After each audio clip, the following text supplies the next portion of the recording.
বন্যার্ত মানুষের মাঝে Hilal committee ইতালির পক্ষ থেকে উপহার বিতরণ। দেশ বাংলা নিউজ 24, সময়ের সাথে তারুণ্যের পথে। ইতালিতে বসবাসরত বাংলাদেশি আলেম ওলামাদের সংগঠন হিলাল কমিটির উদ্যোগে বন্যার্ত 1030 পরিবারের মাঝে নগদ অর্থ উপহার প্রদান করা হয়েছে। বৃহস্পতিবার সকালে কুমিল্লার নাঙ্গলকোট উপজেলার বন্যা দুর্গত বিভিন্ন এলাকায় উপহার সামগ্রী বিতরণ করা হয়। একই দিন দুপুর ও বিকেলে কুমিল্লা জেলার লাকসাম, মনোহরগঞ্জ, লালমাই ও চৌদ্দগ্রাম উপজেলার বন্যার্ত মানুষের মাঝে উপহার বিতরণ করেন সংগঠনটি। এর আগে মঙ্গলবার ও বুধবার দিনব্যাপী সংগঠনটির উদ্যোগে ফেনী সদর উপজেলা, সোনাগাজী, ছাগলনাইয়া ও নোয়াখালী সদর উপজেলায় নগদ অর্থ উপহার বিতরণ করা হয়। এছাড়া বৃহস্পতিবার সকাল 8টায় নাঙ্গলকোট উপজেলার হিয়াজুরা এতিমখানায় ওই এলাকার 50 জন মসজিদের খতিব ও ইমামকে নগদ অর্থ প্রদান করা হয়। উপহার বিতরণকালে উপস্থিত ছিলেন হিলাল কমিটি ইতালির সভাপতি মুফতি ওয়ালি উল্লাহ খান, হিলাল কমিটির অর্থ সম্পাদক ও মসজিদে বাইতুল আমিন খতিব মাওলানা নূর মোহাম্মদ, ইতালির রোম শহরের মসজিদে তাওহিদ খতিব ও হিলাল কমিটির সদস্য হাফেজ মাওলানা নাসির উদ্দিন, হিলাল কমিটির সদস্য হাফেজ জিয়াউর রহমান, আফসারুল করিম নোমান, হিলাল কমিটি বাংলাদেশ প্রতিনিধি হাফেজ মুফতি আহমেদুর রহমান আশরাফ, মুফতি মশিউর রহমান, স্থানীয় প্রতিনিধি সমাজসেবক মাওলানা এনায়েতুল্লাহ, হিয়াজুরা এতিমখানা ও মসজিদ কমপ্লেক্স সভাপতি হাজী জয়নাল আবেদিন ভূঁইয়া, সদস্য মাস্টার মিজানুর রহমান, হাফেজ রবিউল সহ আরও অনেকে। হিলাল কমিটির ইতালির সভাপতি মুফতি ওয়ালি উল্লাহ খান বলেন, আলহামদুলিল্লাহ ওয়াহদাহু ওয়াসসালাতু ওয়াসসালামু আলা নাবিয়্যিনা বা'দ আম্মা বা'দ ফাআউযু বিল্লাহি মিনাশ শাইতানির রাজিম বিসমিল্লাহির রহমানির রহিম তাআওয়ানু আলাল বিররি ওয়াত তাকওয়া।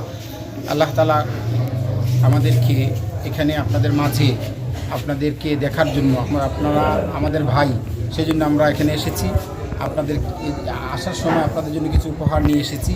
আমরা হিলাল কমিটি ইতালি, আমি হিলাল কমিটি ইতালি দায়িত্বরত সভাপতি। আপনাদেরকে দেখার জন্য, আপনারা এই বন্যায় কবলিত এলাকায় কষ্ট করছেন, আপনাদেরকে দেখার জন্য আসছি।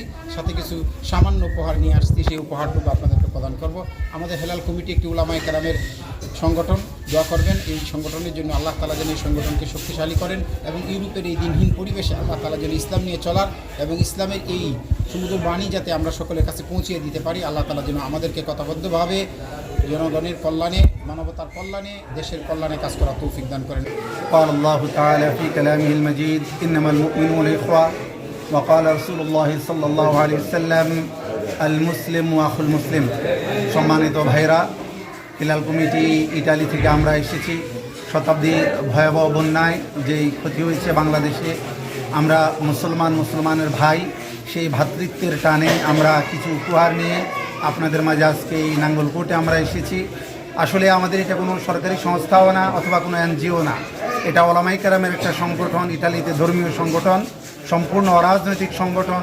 আমরা মসজিদ কেন্দ্রিক আমরা কালেকশন করেছি। আমাদের বাঙালি ভাইরা যারা ওখানে আছেন তারা আপনাদের জন্য কিছু উপহার পাঠিয়েছেন। আমরা সেই উপহার এবং আমাদের উপরে অর্পিত দায়িত্ব, আমানত আমরা পালন করার জন্য আপনাদের এখানে এসেছি। ইতিমধ্যে আমরা গতকালকে নোয়াখালীতে আমাদের এই কার্যক্রম আমরা শেষ করেছি।